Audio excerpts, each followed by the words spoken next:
Welcome दोस्तों, कैसे हैं आप।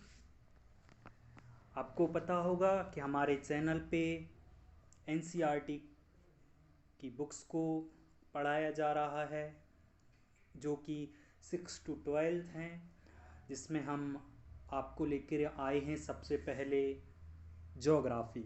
ज्योग्राफ़ी को हम कंप्लीट करेंगे, उसके बाद कुछ और सब्जेक्ट को भी कंप्लीट करेंगे, जिसमें मैं अभी तक 6 चैप्टर पढ़ा चुका हूँ, जो कि क्लास 6 की ज्योग्राफी के हैं। आज हम क्लास चैप्टर नंबर 7 पढ़ेंगे, जिसका नाम है हमारे देश, हमारा देश भारत। चलिए, तो चैनल को लाइक, सब्सक्राइब और शेयर कर लें, साथ ही अपने दोस्तों को भी जोड़ें इस चैनल के, और बेल आइकन को भी ऑन कर दें। साथ ही हमारे चैनल को इंस्टाग्राम और टेलीग्राम पे भी फॉलो कर लें। और अगर आपको कोई भी क्वेश्चन क्वारी है तो आप हमें कमेंट बॉक्स में कमेंट करके बता सकते हैं। चलिए, टाइम वेस्ट ना करके सीधा अपन चैप्टर पे चलते हैं और चैप्टर को जल्दी कंप्लीट करते हैं। तो भारत एक बहुत बड़े भौगोलिक विस्तार वाला देश है। उत्तर में यह हिमालय के ऊंचे शिखरों से घिरा है, पश्चिम में अरब सागर, पूर्व में बंगाल की खाड़ी तथा दक्षिण में हिंद महासागर भारतीय प्रायद्वीप के तटों पर लहराते हैं। कहाँ कहाँ बता रहे हैं ये? उत्तर में हिमालय हो गया, पश्चिम में अरब सागर हो गया, पूर्व में बंगाल की खाड़ी और दक्षिण में हिंद महासागर। हम जब मैप देखेंगे तो उसको हम और अच्छे से समझेंगे। चलिए आगे देखते हैं। भारत का क्षेत्रफल, पेन ले लेते हैं। भारत का क्षेत्रफल 32.8 लाख वर्ग किलोमीटर है।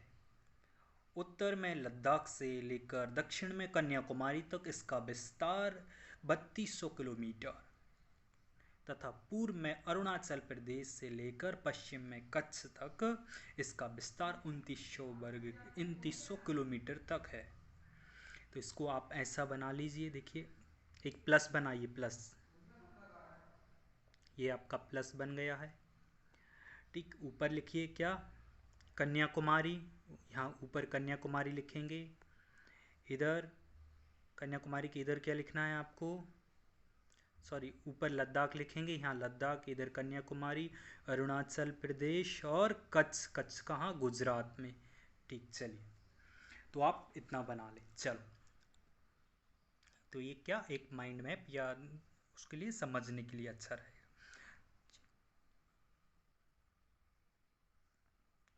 ऊंचे ऊंचे पर्वत, भारतीय मारुस्थल, उत्तरी मैदान, आसपास पठारी सतह, तटीय भाग एवं द्वीप समूह स्थल रूपों की भिन्नता को दर्शाते हैं। यहाँ जलवायु, वनस्पति, वन्य जीवों के साथ साथ भाषा एवं संस्कृति में भी बहुत भिन्नता है।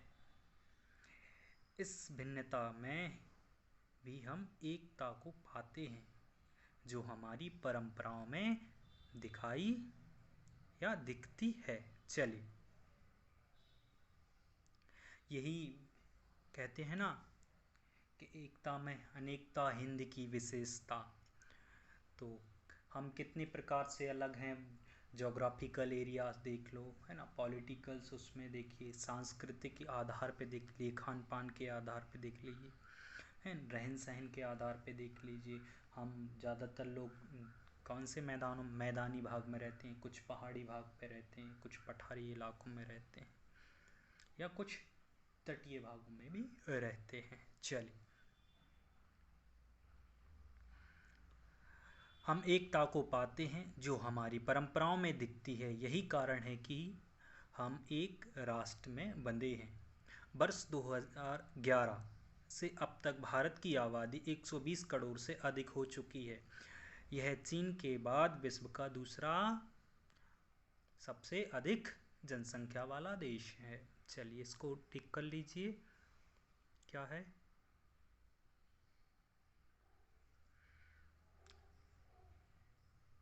स्थिति के बारे में देख लें।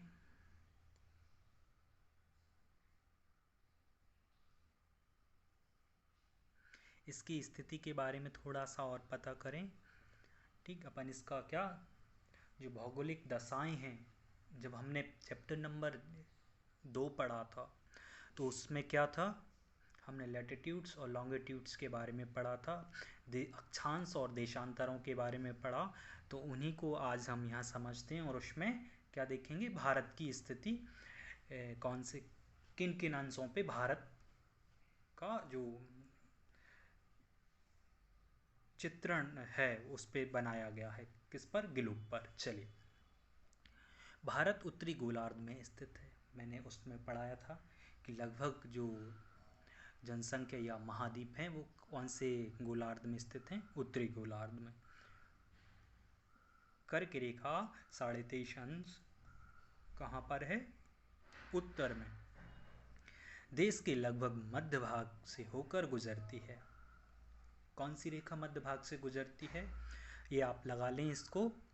कौन से भाग से गुजरती है, ये अपने मध्य भाग से गुजरती है। दक्षिण से उत्तर की ओर भारत की मुख्य भूमि का विस्तार 8, एक सेकेंड, एक मिनट रुकना पड़ेगा आपको।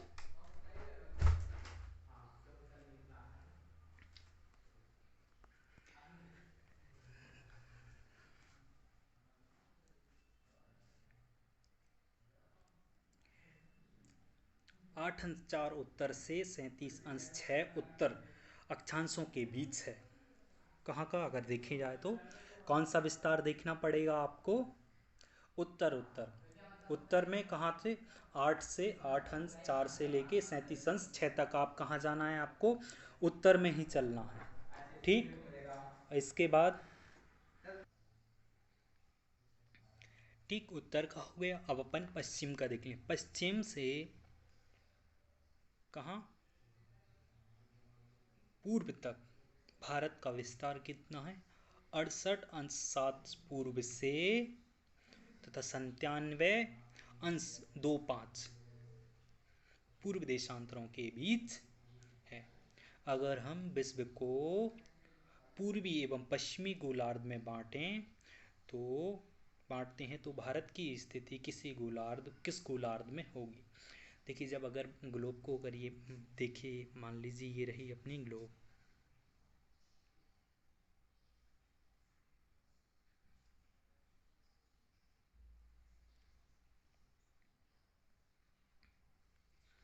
तो अपने भारत की स्थिति कहाँ, इस पॉइंट पे पाई जाएगी,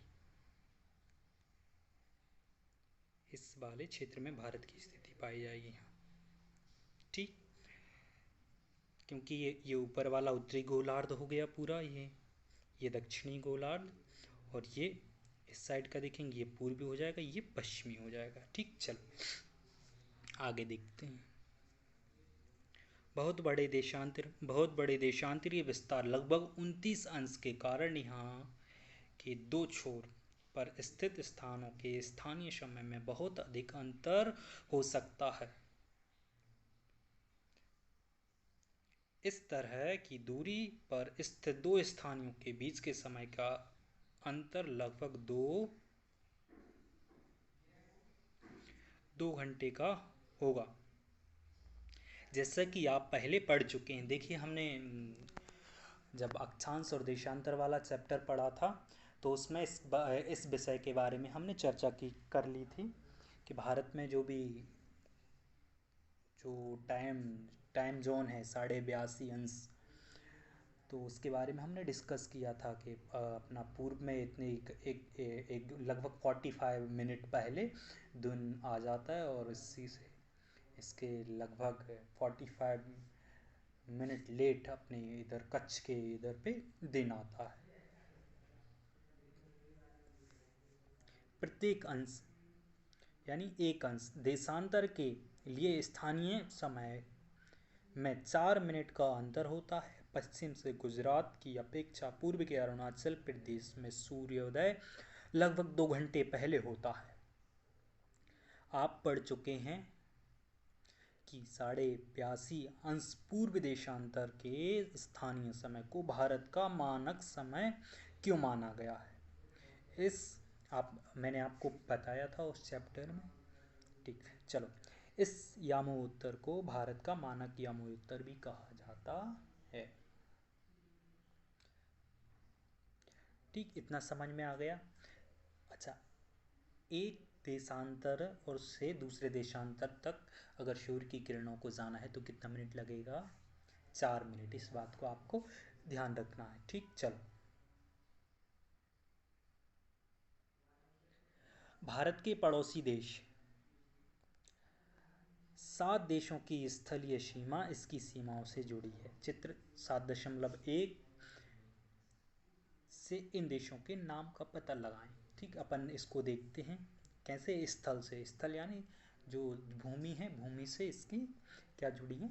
सीमाएं जुड़ी हैं। चलो काउंट कर लें अपन एक बार, थोड़ा सा इसको ऊपर ले लें।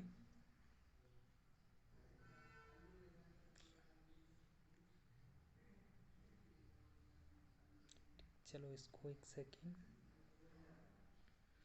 1, 2, पाकिस्तान 2, 2 देश हो गए। ठीक, चाइना 3, नेपाल 4, भूटान 5, बांग्लादेश 6 और ओहो एक सेकेंड,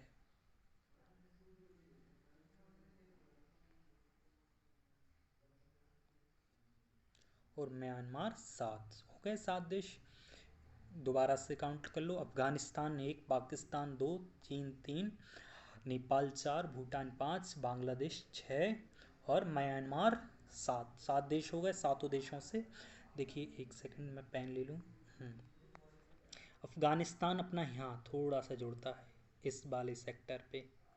ठीक, पाकिस्तान ये पूरा जुड़ा है इधर, ये नेपाल है, चाइना इस साइड वाले इलाके में है, भूटान यहाँ, बांग्लादेश इस वाले सेक्टर पे और म्यांमार ये पूर्वी राज्य पे। चलो ठीक, चलो आगे बढ़ते हैं।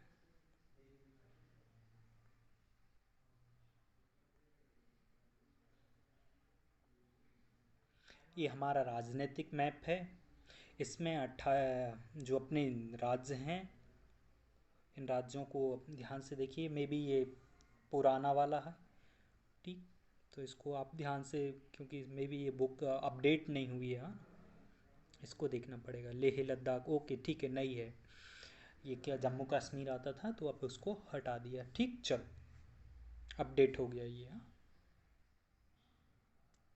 ठीक, ये मैप देख लिया आपने, इसको और अच्छे से पढ़ लो। हाँ, इसको देखो क्या है कि हर राज्य, एटलीस्ट एक काम करना आप लोग, हर राज्य और उसकी जो कैपिटल है उसको एक बार रिवाइज कर लें। हाँ, क्योंकि वो कई बार पूछ लेते हैं। ठीक,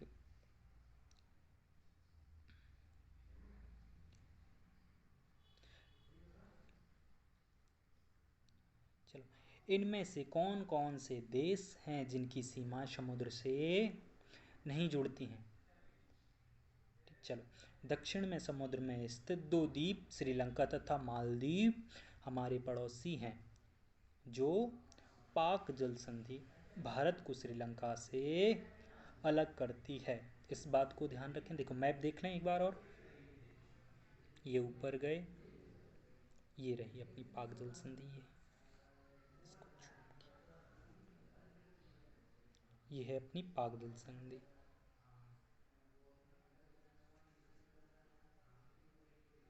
ये है अपनी पाक जल संधि। ठीक, चलो।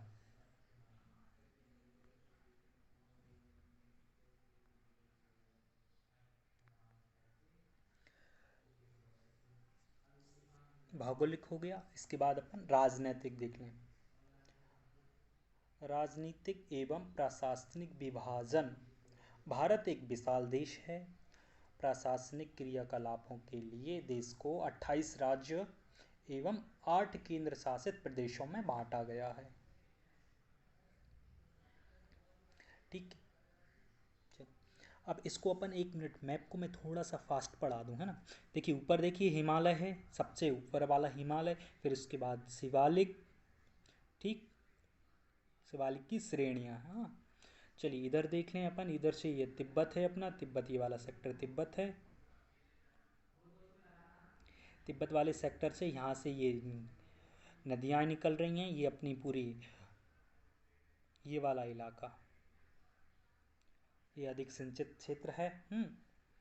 और उसके बाद ये सिंधु नदी अपनी, ये रही सिंधु नदी, ये यहाँ से निकलती है ना तिब्बत वाले सेक्टर से। चलो और थोड़े से ऊपर गए, ये अपना गंगा में गंगा यमुना का मैदान हो गया, ये चंबल का हो गया, ये मारुस्थल हो गया, ठीक।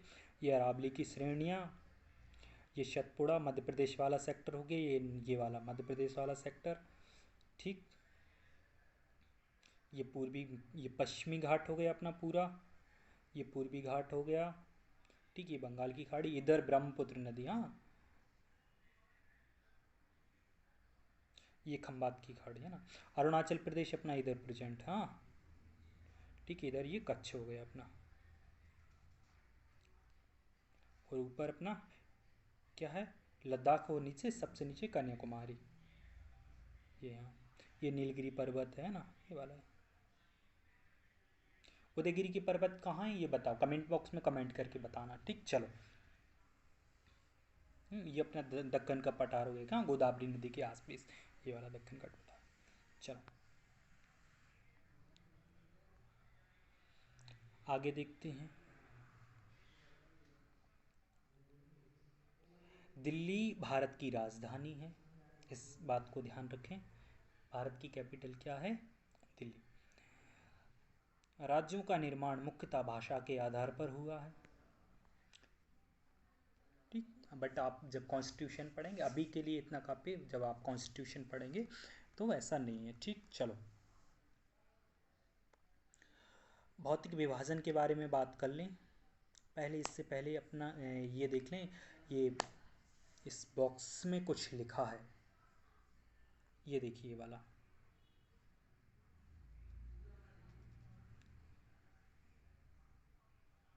ठीक। इस बॉक्स को पढ़ते हैं। जलोढ़ निक्षेप क्या होते हैं, जलोढ़ के बारे में पढ़ें। ये नदियों के द्वारा लाई गई बहुत महीन मिट्टी होती हैं तथा नदी बेसिन में निक्षेपित कर दी जाती हैं। जो नदियाँ बहा के लाएंगी उनका जो पानी का बहाव होता है वो धीमा पड़ जाता है, जिस कारण जो अपने साथ सेडिमेंट्स लाई हैं वो उनको वहीं छोड़ देती हैं, वो क्या होती हैं, जलोढ़ निक्षेप होता है। सहायक नदी को किसे कहते हैं, इसकी डेफिनेशन लिख लो जल्दी। एक नदी या सरिता जो कि मुख्य नदी में किसी भी तरफ से आकर मिलती है तथा अपने जल को मुख्य नदी में विसर्जित कर देती है। ऐसी नदी जो कहीं से आके भी एक बड़ी नदी में मिलेगी और अपना सारा का सारा जो पानी है वो दूसरी बड़ी वाली नदी को दे देती है, ठीक। चलो भौतिक विभाजन के बारे में बात कर लें। भारत में पाई जाने वाली भौतिक आकृतियाँ विभिन्न प्रकार की हैं, जैसे पर्वत, पठार, मैदान तथा द्वीप समूह। उत्तर में बर्फ से ढका हिमालय सतरंगी का कार्य करता है। हिमालय हिम प्लस आलय का मतलब होता है बर्फ का घर। हिमालय पर्वत को 3 मुख्य समानांतर श्रेणियों में बांटा जाता है, मैंने अभी बताया था। उत्तर में स्थित श्रृंखला को बृहद हिमालय, चलो कौन सा हिमालय, बृहद हिमालय या हिमाद्री कहते हैं। इसी श्रृंखला में विश्व की सबसे ऊंची शिखर, ठीक, सबसे ऊंची जो चोटी है वो क्या है, शिखर। मध्य हिमालय या हिमाचल क्या है, हिमाद्री के दक्षिण में स्थित है। बहुत से लोकप्रिय पहाड़ी स्थान यहाँ स्थित हैं। 5 पहाड़ी स्थानों के नाम पता लगाइए, ठीक। आप ये आपके लिए होमवर्क है ना, नेट से भी इसकी मदद से आप वो कर सकते हैं, और साथ ही हमें कमेंट करके भी बताएं आपने अगर किया है तो। चलिए आगे देखते हैं। शिवालिक सबसे दक्षिण में स्थित है, देखिए शिवालिक मैंने दिखाया था, शिवालिक सबसे नीचे है हिमालय का। जब अपन मैप बनाएंगे, जैसे देखिए इधर बना लेते हैं, हाँ इधर ही बना, चलो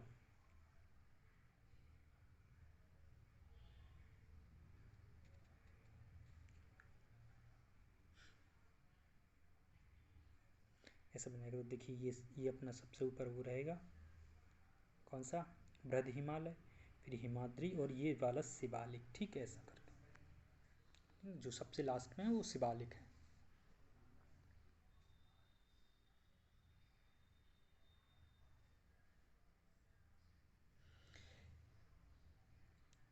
हिमालय के दक्षिण में भारत का उत्तरी मैदान स्थित है। ये मैदान समतल तथा सपाट हैं। ये मैदान सिंधु, गंगा, ब्रह्मपुत्र तथा इनकी सहायक नदियों के द्वारा लाए गए जलोढ़ निक्षेप से बनते हैं। देखिए, जलोढ़ निक्षेप की अपन ने डेफिनेशन ऊपर पढ़ ही ली है। ठीक, जब भी जो नदियाँ आती हैं ना ऊपर से, जब बहेंगी पहाड़ों से, तो क्या करती हैं, अपने साथ कुछ ना कुछ पदार्थ लेके आएंगी, और उन्हें जब भी जैसे इस मैदान में आएंगी तो क्या उनका जो पानी का फ्लो होता है वो धीमा पड़ जाता है, जिस कारणवश जो उनके साथ जो पदार्थ लाए गए हैं उनमें क्या गति नहीं हो पाती है, जिस कारणवश वो अपने किनारों पे छोड़ते छोड़ते हुए पानी आगे निकल जाता है। तो ऐसे करके क्या मैदानों का निर्माण हो जाता है। चलिए आगे देखते हैं। और उस जो छोड़ के गए हैं, जो सेडिमेंट्स छोड़ के गए हैं, तो उनसे क्या होता है, उपजाऊ मैदानों का निर्माण होता है। इसलिए जब भी देखेंगे, जैसे इतिहास में देखेंगे, तो मगध का उदय गंगा के मैदानों में हुआ। ठीक, इसे हमें देखना पड़ेगा। चलो, नदियों के ये मैदान कृषि के लिए उपजाऊ भूमि प्रदान करते हैं। यही कारण है कि इन मैदानों में जनसंख्या अधिक है। ठीक, जहाँ अधिक खाद्यान्न होगा वहीं क्या होगी, अधिक जनसंख्या होगी। इस बात को आप अच्छी तरह जानते हैं। हाँ, चलो, भारत के पश्चिम भाग में भारतीय मारुस्थल स्थित है। कहाँ मारुस्थल? राजस्थान की बात कर रहे हैं आप। यह शुष्क, गर्म तथा रेतीला स्थल है। यहाँ वनस्पति की मात्रा बहुत कम पाई जाती है, क्योंकि रेगिस्तान है तो वनस्पति नाम मात्र की पाई जाएंगी। हाँ, पाई जाएंगी, जैसे जस्ट लाइक का कैक्टस है ना, नागफनी, तो वो वहाँ पे होती हैं। चलो, उत्तरी मैदान के दक्षिण में प्रायद्वीपीय पठार स्थित है। इसकी आकृति त्रिभुजाकार यानी ट्रायंगल शेप में है। इसका धरातल काफ़ी ऊंचा नीचा है। इसका क्षेत्र में बहुत सी पहाड़ी श्रृंखलाएं तथा घाटियां स्थित हैं। इसके उत्तर पश्चिम में अरावली श्रृंखला स्थित है, जो विश्व की सबसे पुरानी श्रृंखला है। देखिए, हमने पढ़ा था पिछले चैप्टर में भी पढ़ा था, है ना, अरावली के बारे में। अरावली कैसे विश्व की पुरानी पहाड़ियों में से एक है अरावली। प्रायद्वीपीय पठार स्थित है। इसकी, हाँ चलो, इस इधर से पढ़ते हैं, कहाँ से पढ़ना है। बिंद एवं सतपुड़ा भी महत्वपूर्ण श्रृंखलाएं, जो बिंद और सतपुड़ा की हैं। मध्य प्रदेश की जो कौन सी नदी, मध्य प्रदेश की कौन सी नदी इन दोनों पहाड़ियों के बीच में बहती है, बताओ जरा। नर्मदा नदी। नर्मदा नदी इन दोनों पहाड़ियों के बीच में बहती है। ठीक, सतपुड़ा और बिंद पर्वत के बीच में कौन सी नदी, नर्मदा नदी बहती है। इन श्रृंखलाओं, चलिए एक मिनट देखते हैं। इन श्रृंखलाओं से होकर नर्मदा नदी तथा तापी नदियां बहती हैं। ये पश्चिम की तरफ बहने वाली नदियां हैं जो अरब सागर में गिरती हैं। इस पठार के पश्चिम में पश्चिमी घाट या साहद्र तथा पूर्व में पूर्व घाटी स्थित है। पश्चिमी घाट का विस्तार एक समान रूप में है। देखिए, अपन ने मैप देखा था ना, मैप से ये देखिए, अपन यहाँ बना लेते हैं भारत का मैप, ये है ना, ऐसा बन जाएगा। तो देखिए, ये अपना ये वाला सेक्टर हो गया ना, ये वाला सेक्टर अपना पश्चिमी घाट हो जाएगा, ये वाला अपना पूरा पूर्वी घाट हो जाएगा। तो ये क्या बोल रहे हैं, पश्चिमी घाट है इसका ये वाला, तो ये वाला पूरा एक समान है ना, देख रहे हैं सीधी लाइन बन रही। जबकि पूर्वी घाट में देखेंगे थोड़ा सा ज़्यादा बैंड है ना, तिरछा है। जबकि पूर्वी घाट बीच बीच में टूटा हुआ है। जैसे देखिए, यहाँ से ये टूट रहा है ना, अलग हो रहा है, इधर से भी टूटता है ना, इधर से भी टूट जाता है। और ये इसका वितरण है वो असमान है। चलो, इन पठारों में खनिजों जैसे कोयला एवं लोहा आस की प्राचुरता है, यानी अधिक मात्रा पाई जाती है। चलो, पश्चिमी घाट के पश्चिम में तथा पूर्वी घाट के पूर्व में तटीय मैदान स्थित है। अब इनके जो मैदान है ना, इनके बट क्या है, सकरे सकरे, बहुत सकरे सकरे। ठीक, चलो, छोटे छोटे मैदान, क्योंकि जो घाटों के द्वारा जो नदियों के निक्षेप होंगे ना, वहाँ पे भी थोड़े से, जबकि ये पता है कैसे कठोर हैं। ठीक, इस बात को ध्यान रखें। पश्चिमी तटीय मैदान काफ़ी सकरे हैं, पूर्वी तटीय मैदान, चलो आगे देखते हैं,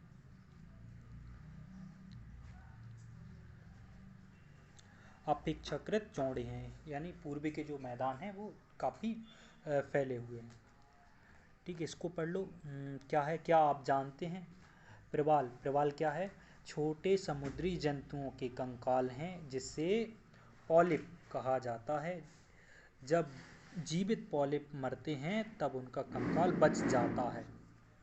अन्य पॉलिप की वृद्धि इन ठोस कंकालों के ऊपर होती है, बढ़ते बढ़ते काफ़ी ऊंचे उठ जाते हैं तथा इस प्रकार प्रवाल द्वीप का निर्माण होता है। चित्र 7.4 में ये देखिए, ये क्या है, एक प्रवाल द्वीप, ये अपना प्रवाल द्वीप है ना। प्रवाल द्वीप कैसे, पॉलिप से बना है। ठीक, या जो जंतु होते हैं ना, समुद्री जंतु, उनके जो कंकाल है उसके तहत बनाए जाते हैं। चलो, एक मिनट, थोड़े से इसको ऐसा ले लें ऊपर।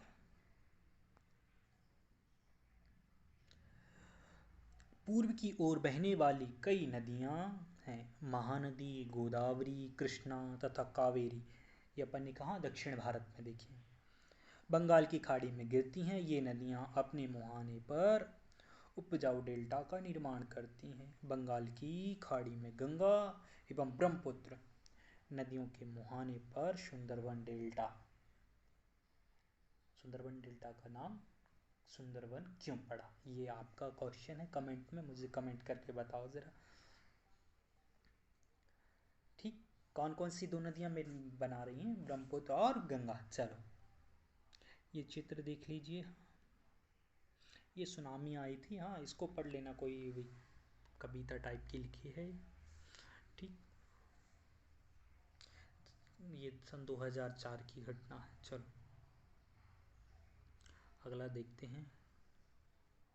ये उसका डायग्राम है, इसको छोटा कर लें, ऐसा डायग्राम बना है। चलो,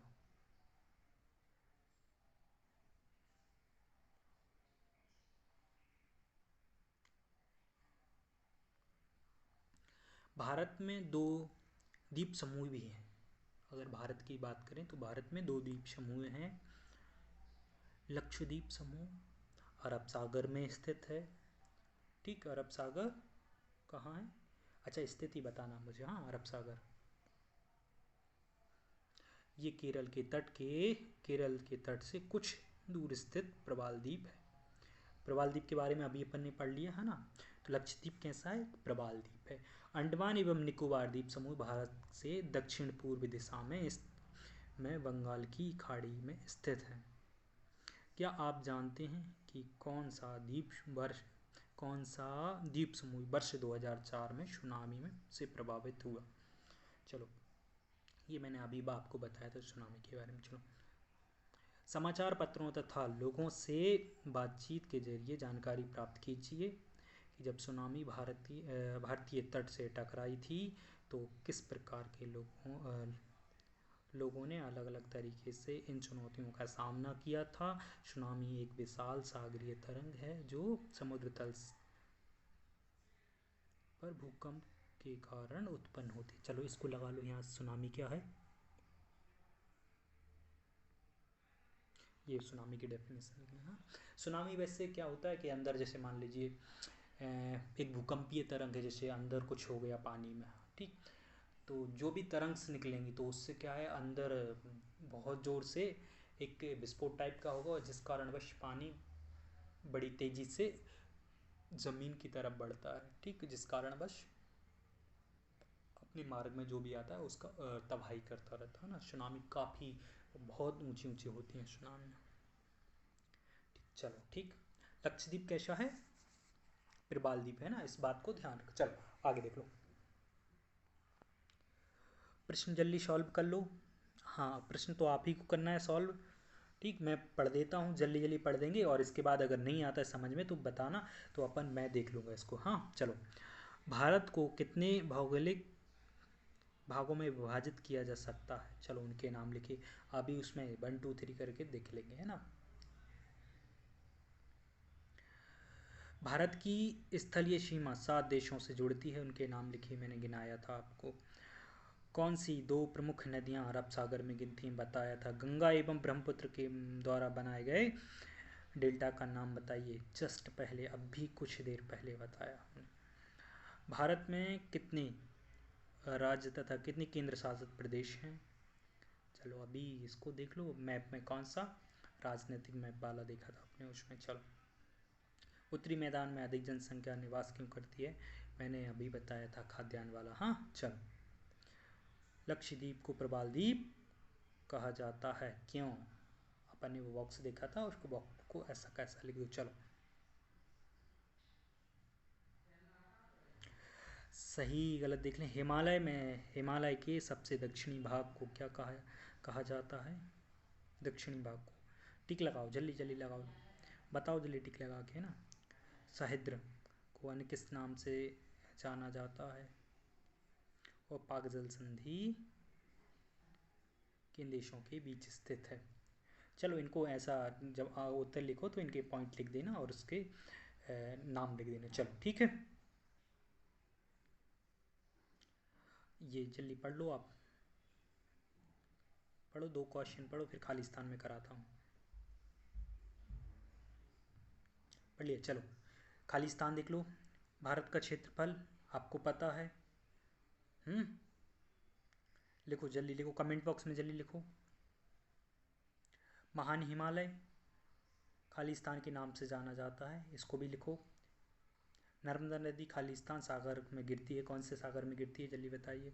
खालिस्तान भारत के लगभग मध्य भाग से होकर गुजरने वाली कौन सी अक्षांश रेखा कौन सी है?